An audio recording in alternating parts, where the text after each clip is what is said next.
Finding out your life is a lie doesn't happen in some cinematic flash. It happens in the ordinary hush of a Tuesday night when the person you think loves you sets her phone face down and heads for a shower. I'd never been nosy. I believed privacy was respect in action. But that evening the screen lit up and the preview banner showed a heart emoji next to a name I didn't recognize. I wish I could say curiosity drove me. The truth is, something colder clawed my gut and made me flip the phone over. 2 swipes later, I saw weeks of messages, photos buried in disappearing chats, and plans for weekends that lined up eerily with the business trips she'd taken to network with vendors. There were voice notes of her laughing in a cadence I thought was mine alone to hear. And buried deep was a string where she wrote, "I'm just waiting until my birthday to break it off with him. I'll have the down payment for the condo by then." I set the phone back exactly as I'd found it. When she came out wrapped in steam and ignorance, I smiled, kissed her forehead, and asked if she wanted Thai or sushi. She chose pad Thai, no tofu. I drove to pick it up, palms welded to the wheel, and understood that real betrayal feels less like a stab and more like an airlock, a silent, sudden separation from everything warm. Most people would confront, shout, demand tears or contrition. I've always preferred engineering to explosions. Confrontation risks chaos. Planning guarantees outcomes. So I made a plan. First, I needed proof. Over the next month, I became a digital ghost. Every night while she slept, I airdropped copies of her chat backups to an encrypted drive. I learned that her affair partner, Dylan, was married with a toddler. I archived screenshots, metadata, even GPS tags stamped on the selfies they took in hotel mirrors. My desktop filled with neatly dated folders like forensic terrariums. Second, I started the extraction. We leased a 2-bedroom apartment downtown under both our names. I combed through the lease agreement and found a clause that allowed a tenant to terminate early with 60 days' notice if the other party vacated. Conveniently, vacate required proof of residence elsewhere. I forwarded my HR department a fake address change form to a P.O. box I'd opened across town. Then I scheduled the lease termination for the exact morning she'd be on a 9-hour shift. Third, I disentangled finances. Our joint account existed mostly for bills. I rerouted my direct deposit to a new bank she'd never heard of, letting just enough drip into the joint account to avoid suspicion. I paid the utilities 3 months ahead to ensure no overdue notices arrived before I left. Meanwhile, I built an emergency fund that could float me for a year. Fourth, I secured allies. My best friend Marcus owned a moving company. He agreed to roll 3 trucks at dawn on D-Day, no logos, cash payment, no questions. My sister offered her spare bedroom for as long as I needed. Dylan's wife, Claire, unknowingly became my final chess piece. I created an anonymous email address and drafted a time-release message with every shred of evidence attached, scheduled to send at sunset the day I disappeared. Planning gave me purpose. Living beside her, meanwhile, was theater. I laughed at her jokes, massaged her shoulders, bought groceries, and pretended not to notice when she stayed late, closing inventory. I spent nights mapping the apartment so movers could label each box. I even helped her choose a birthday dress online, already picturing it hanging lonely in a half-empty closet once I was gone. 2 weeks before execution, she mentioned feeling guilty for working so much and suggested a getaway. "We could drive to the coast," she said, eyes soft. "Just us." I said I'd check my schedule. She kissed me and whispered, "You're good to me." The words slid off like rain on wax. On the surface, nothing cracked, but inside I'd turned to tempered glass, stronger after heat, yet ready to shatter clean. The night before D-Day, I lay awake counting breaths while she slept, her hand unconsciously resting on my chest. I wondered if she sensed anything. Probably not. Deception makes one sloppy. At 4:55 a.m., my alarm vibrated silently. I slipped from under her arm, dressed in the clothes I'd stashed in the bathroom cabinet, and walked out without looking back. The movers met me in the parking lot at 5:20. By 5:45, they were hauling my labeled boxes. I took only what was mine before her and essentials I'd bought with my money. The couch, TV, even the fancy espresso machine she loved stayed. I wanted the space to look normal when she first stepped inside, before the absence screamed. At 6:30, I placed the note on the dining table, where sunlight would catch it around noon. I'd written it weeks earlier, revised it 12 times, settled on 58 words. By the time you read this, I'll be gone. Spare the tears. You spent them elsewhere. The lease ends in 60 days. The landlord knows. The internet passwords are taped under the router. Dylan's wife knows everything. Expect fallout. Don't look for me. I am not lost. You are. I locked the door, slid the keys under the mat, and walked away. Feeling freedom isn't fireworks. It's the creep of dawn on skin that hasn't felt morning in years. I drove to my sister's place, unloaded, thanked Marcus's crew, and sat on the bare floor among boxes that smelled like a new version of myself. At noon, sharp, my phone lit up. 1 call, then 4 texts. Where are you? Is this a joke? Answer me. Please. I turned the phone off. The fallout unfolded through third-party echoes. Our landlord emailed me confirming her frantic call and his reminder that the clause was ironclad. Marcus told me she showed up at his office demanding to know where my things went. He played dumb perfectly. Mutual friends reported cryptic social posts about betrayal. 2 days later, Claire responded to the evidence package. She thanked the anonymous sender, said she'd suspected but hadn't known how deep it went. She had already filed for separation and planned to forward the emails to Dylan's corporate HR, which had a strict fraternity policy. Apparently, affairs on company retreats violated codes of conduct. 1 week after that, LinkedIn showed Dylan open to work. I never read my ex's direct messages. I assumed they oscillated between apology and rage. None of it mattered.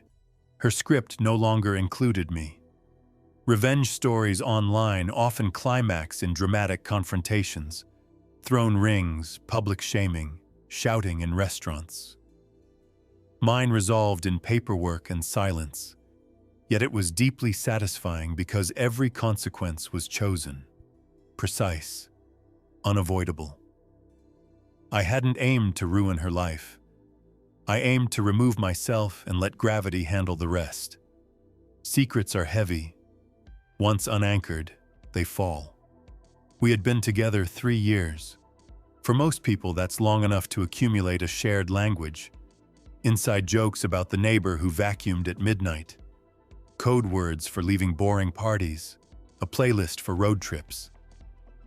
Those memories didn't vanish when I discovered the affair. They calcified.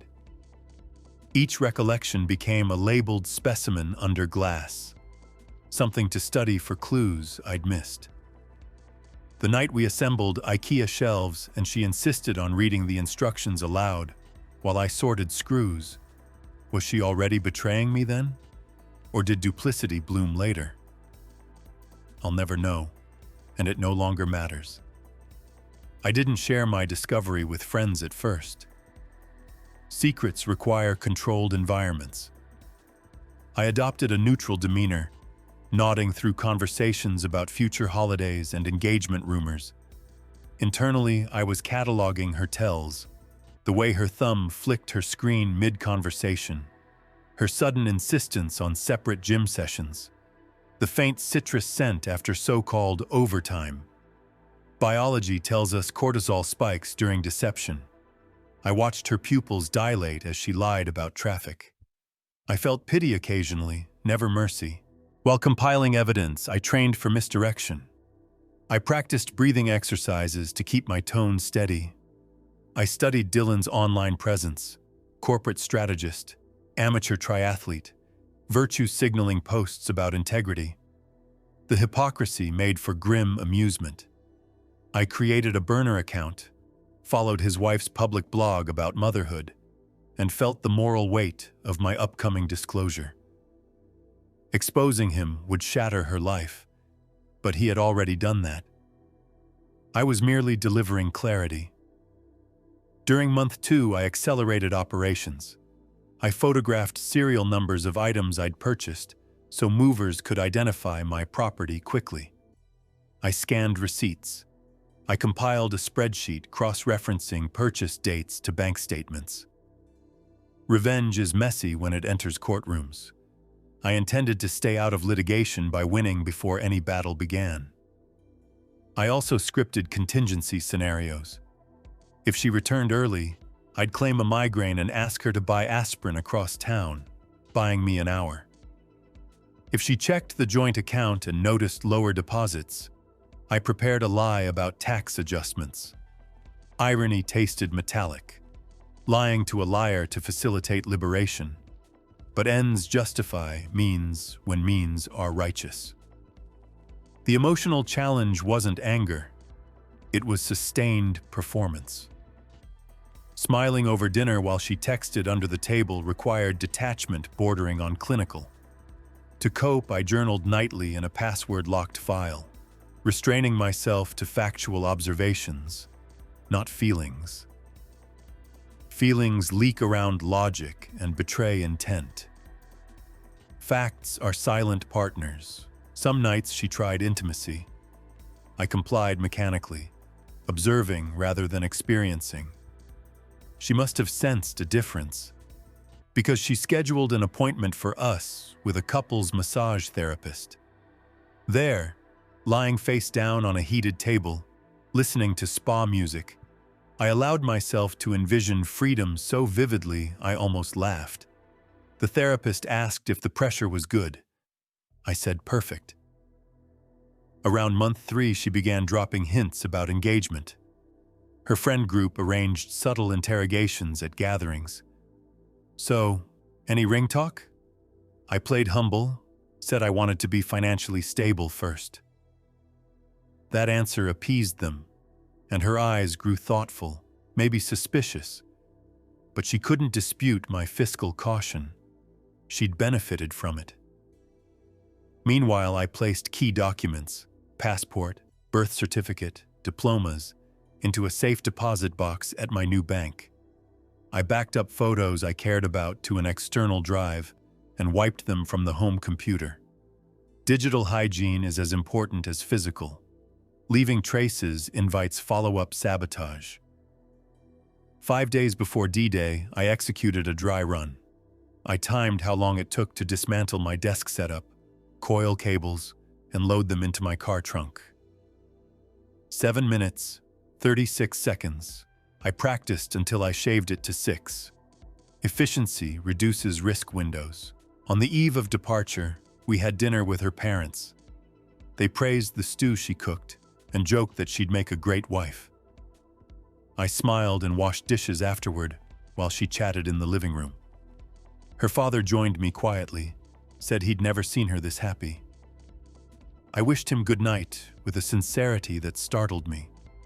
His kindness was collateral damage in a war he didn't know existed. Morning broke clear, though I didn't register weather. Only task sequences. Movers arrived on time because planning respects punctuality. They worked like surgeons, following the map I'd taped to the wall. Kitchen box A1, bedroom box B3. Silence dominated. Even tape ripping sounded strategic. When the last box left, I vacuumed my footprint trails, wiped counters, and took the trash out so the apartment didn't smell abandoned. Leaving the note was harder than leaving the home. Words are weapons and witnesses. 58 felt right. Enough to close doors, not enough to invite dialogue. I read it once aloud, folded it, and centered it on the table like a miniature guillotine. Driving away, I half expected sirens or sudden phone calls like in a heist film. But life isn't scripted by adrenaline junkies. The city yawned through morning commute, indifferent to private revolutions. I merged into traffic anonymously. At my sister's place, she'd set up a guest room with fresh sheets and a small welcome basket, coffee pods, chocolate, a handwritten note that said, "Freedom looks good on you." I hugged her longer than words allowed and finally cried in the shower, where water could disguise volume. Grief isn't for lost people, it's for lost futures. I grieved the hypothetical milestones, joint mortgage, maybe children, anniversaries that now expired. Phone off, social media dormant. I became a spectator to repercussions via gossip currents. One mutual friend texted, "Dude, what happened? She is melting down." I deleted the message. Another friend said she blamed me for abandonment. Projection is a predictable stage. Claire's email the following week confirmed Dylan's employment termination. She wrote that the hardest part wasn't his betrayal, but recognizing her own denial. That line resonated. I understood self-betrayal, how many small truths we ignore to keep our stories intact. With Dylan jobless and marital assets contested, my ex found herself without the condo down payment she'd schemed for. She tried to sell gifts I'd given her, but luxury watches depreciate when panic listed. She also learned that co-signing my auto loan years earlier didn't make her an owner. The car was legally mine, and I drove it guilt-free. Revenge math isn't only subtraction for the betrayer, it's addition for the betrayed. I gained clarity, time, peace, and a canine co-pilot. Orbit had one floppy ear and an aversion to thunder, but he loved morning jogs along the river. Training him taught me patience without resentment. Therapy helped too. I booked sessions under an alias for privacy. The therapist specialized in betrayal trauma and emphasized that closure is self-delivered, not requested from offenders. She applauded my planning, but challenged me to unpack why I'd tolerated red flags prior. Accountability isn't blame, it's blueprint revision so the next structure stands firm. I reconnected with hobbies. I joined a climbing gym, attended coding meetups, and volunteered at a community kitchen on Saturdays. Building new routines prevented nostalgia loops. Each time the past surfaced, I visualized a locked archive labeled complete. One evening, 6 months post-escape, I received an email from my ex entitled, "Please." Curiosity tugged. Wisdom prevailed. I forwarded it to a dead-end folder and set a filter to auto-delete future attempts. Forgiveness can be noble, but not when it reopens viable threats. Some fires are best starved of oxygen. People asked if I missed her. I missed the person I thought she was, but that person never existed, so the longing felt imaginary, a ghost limb of affection. The barometer of success in revenge is not the other's ruin, but your unburdened joy. By that metric, I exceeded expectations. I traveled solo to Portugal, surfed mediocre waves, tasted pastéis de nata, and watched sunsets that belonged only to themselves. No shared Instagram stories, no performative romance, just existence, unedited. The only point where my plan almost unraveled was a small one. I forgot to disable location sharing on a budgeting app we used.